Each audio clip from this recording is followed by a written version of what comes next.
there's more than 3,000 people over there waiting for you. Oh no! Like, how do you feel about that? Do you know that so many people love you here in Brazil? No, I didn't know that there were so many fans in Brazil. I know that there's a lot of Brazilian readers because I get a lot of letters in Portuguese. And my assistant has a Portuguese translator so we can answer them. But I didn't realize that there would be so many people at the book fair. That's a lot of people. I wish I could meet all of them, but I'll meet as many of them as I can. Thank you. Próximo. Pode. Gente, quem não quiser, quem não se sente confortável para perguntar em inglês, não tem problema, tá? I was wondering if we will get to see any more Lovelace in the next series. Oh, Jessamine? Yeah. So, Jessamine from the Infernal Devices, her last name is Lovelace, and there aren't any other Lovelaces, so she was the last. But if a Shadowhunter name dies out, then someone who decides to ascend and become a Shadowhunter can pick that name that is unused and use it. And so, since there's so many Shadowhunters who died at the end of City of Heavenly Fire, there's going to be a lot more new people becoming Shadowhunters and choosing names. So I think we'll see another Lovelace. Thank you. Hi kids, I love you. What do you think about Lily Collins? About what? Lily Collins. Oh! I felt like, I really like Lily. She's really sweet. She's really, nice. She's really dedicated. I thought she was really good. I thought most of the actors turned in really good performances. I thought that if there were, issues with the movie, it wasn't them.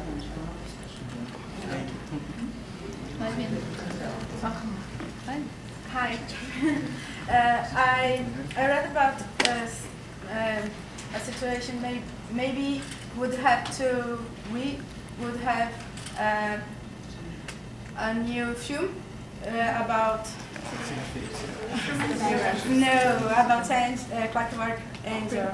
Because I read you are chasing some director and someone who was writing a script or something like that. They're rewriting. Well, after the first Mortal Instruments movie came out, they got a lot of people complaining that it wasn't like the books, and so they had a second screenplay for City of Ashes, and it was even less like the books. Like there was nothing like the books. Like nothing. I think Valentine had a submarine. Didn't he have a submarine? He had a submarine, and Magnus ran for mayor of New York. It was very weird.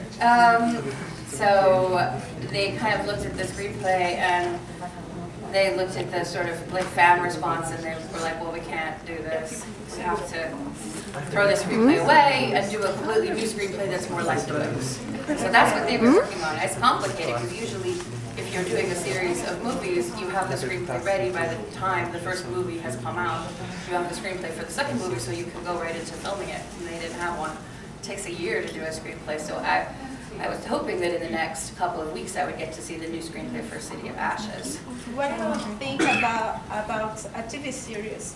I would love it if they did a TV series. We talked about that. It's hard because the first one's a movie, so it's a little difficult, but it's not like it's never been done. I mean, if you have, I don't know if you have like Teen Wolf here. My favorite show. But it was once a movie, and then they expanded it out. So I would love for them to do something like that. And if they can't find a screenplay that they like, I think that they might do that because Sony, who did the movie, they have a TV department, and so they would be really interested in doing that. Thank you. Hi. How do you feel knowing that a lot of people tattoo your rooms? I love it. Because there's a lot of people who do that. So. Oh, well, you should, if you have a tattoo, you should show it to me so I can take a picture. Absolutely. She has one. Because I have a collection. I mean, if you have a tattoo you don't want to show me, that's okay. But I have a collection of pictures of people's tattoos. So. My friend wants to. Hi, Cassie. Excuse me for my English. I'm so nervous. So I want to ask you about Valentin.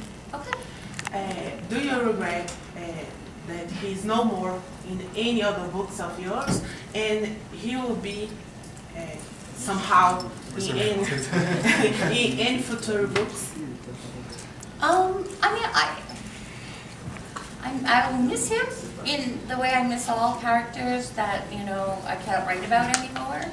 But I think that he died in the right way at the right time.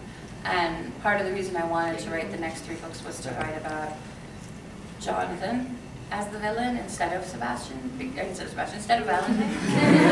Because Valentine was one kind of villain and Sebastian was very different, so I wanted to contrast the 2 kinds of villains, and I thought that would be fun. So That would be. it's good to know that somebody misses Valentine, because I don't think that's There will be more books. There will be more Morgensterns in future books. Morgenstern. I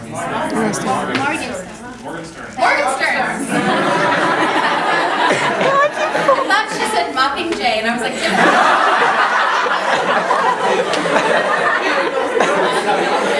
different book. Yes, there'll be more Morgensterns. 5 perguntas pra gente começar a fotografar, senão não vai dar tempo. 5. Ele ali já tá com a... Eu tenho aquela do slime. Continua aí, daqui a pouco você consegue. Something about the uncle actor. Oh, the uncle of the Blackthorns. Oh, Uncle Arthur. He's Arthur. Oh, your name is Arthur? Actually, he's not a bad man. He is in charge of the Los Angeles Institute, and he looks after Emma and Julian and the other Blackthorn children. But he lost a lot of people in the war, and since then he has sort of, I don't know how to say it, but it's idiomatic English, but he just disappeared into his own head. And he basically stays in his attic and he reads books, and he's writing like the book of his own. He hardly ever comes out, so they hardly ever see him. So really, Julian is the one who runs the institute, and Arthur shows up every once in a while and is like, what's going on? And they're like, everything's fine, it's all fine. But unfortunately, yeah, he's not the biggest help. We have heard about an interesting theory that Sebastian could, Celie could got pregnant. Sebastian, can you tell something about it? Well, we know that there are half humans and half fairies because the Melly wanted Mark and Helen are also half fairies. So there's no reason that he couldn't have gotten Celie pregnant if it was something she wanted, and maybe she did it. She's very clever and she's always playing a game with everybody, so if that was something she wanted from him, that would make sense. Esse lado eu já fui muito atendido. Gente, agora as 3 vão ser daqui. Vai.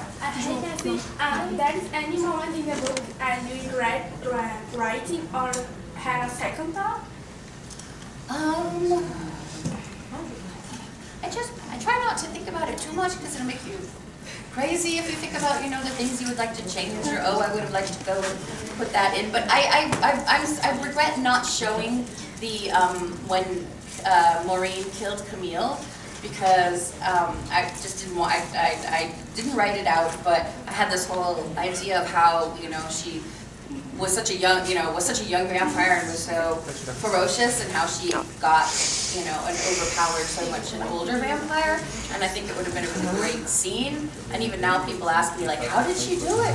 How did she kill? Camille is so powerful, and I'm like, oh, I really should have written that out. So I regret that. Thank you.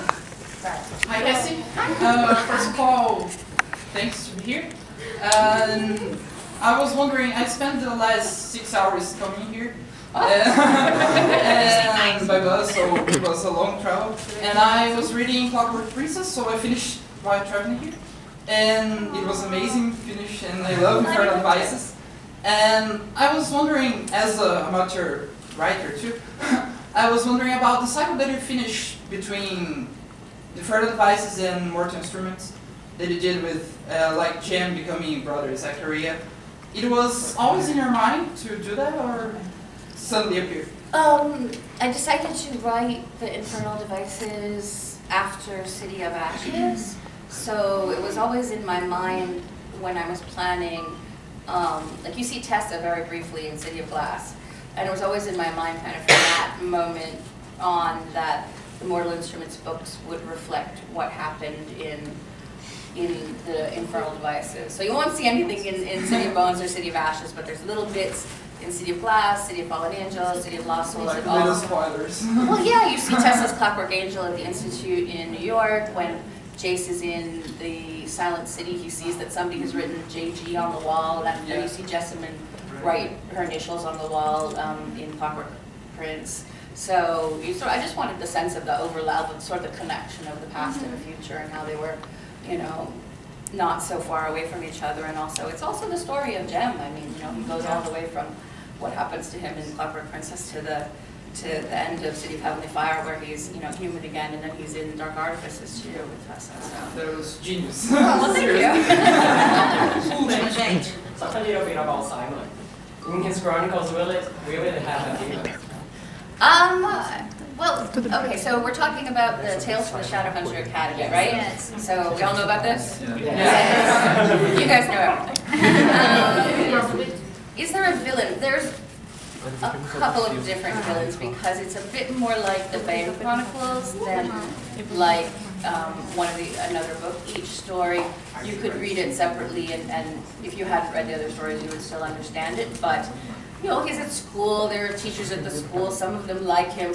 There are, you know, a lot of shadow hunters who believe that somebody who was once a vampire or downworlder, or you know, should not be allowed to become a shadow hunter. You know, so he encounters a lot of opposition. So there are antagonists, but it's not. It's more of a collection of stories about, you know, Simon, how he changes, how he learns what it means to be a shadow hunter, whether he decides that that's what he wants to do, what happens with him and Isabel. Somebody from the Mortal Instruments gets married. And there's a bachelor and bachelorette party that goes very badly. You know, there's a flower baptism ceremony, and it's sort of about, you know, there's a little bit of everything. There's a little bit of everything, and some of it's more, some of the stories are more funny, and some of the stories are more serious, and it's just a kind of to me, at the end of City of Heavenly Fire, I felt like everyone in the story was pretty resolved. You know, there's always more questions. You know, Jace and Clare get married. Do they have kids? How many? You know, same with Magnus and Alec. And you know, there's always those kinds of questions. But for Simon, he was the one where I felt like there was the most questions. You know, like what's he going to do? What's he going to choose? Now that he has some of his memories, but not all of them. And so this was, for me, a way to kind of give the resolution to the story. You already decided. Apple. Sorry. No, it's okay. Just finish, please. Simon's Shadowhunter name.